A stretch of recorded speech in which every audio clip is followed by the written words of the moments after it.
এই যে আমার ভাইপো এই আম গাছ উঠতে আছে আর আম পারবো আমার জন্য। ভাই রে ভাই টুকো একটা লইছে, গাছও তো বিশাল গাছ। সাবধানে উঠিস ভাইপো। ঠিক আছে, দেখো আম কই, আমি দেখি না, ও তুই আমার ভাইপো সুপারি গাছ বাইয়া তারপর আম গাছ উঠবে, তারপরে আম পারবে। ভালো টেকনিক, বুদ্ধি আছে ভালো। অবশ্য আম গাছ অনেক মোটা, তো এই জন্য আম গাছ দিয়ে উঠবো না। এই জন্য সুপারি গাছ দিয়া বাইয়া বাইয়া আম গাছে যাইব। ওটা বাইক না, কালকে বাইর পরাতে আবার আমি নারিকেল পরাবো।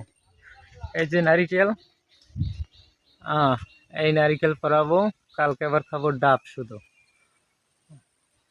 হ্যাঁ, গরমের সময় প্রতিদিন একবার করে খাওন দেয়। কালকে খাওয়াইছে পানি তেল, আজকে খাইলাম। কালকে কি খাওয়াবা বাইরবো কিছু কম? কিছু পেয়ারা বানান না? আচ্ছা ঠিক আছে, কালকে খাওয়াবে পেয়ারা বানানো।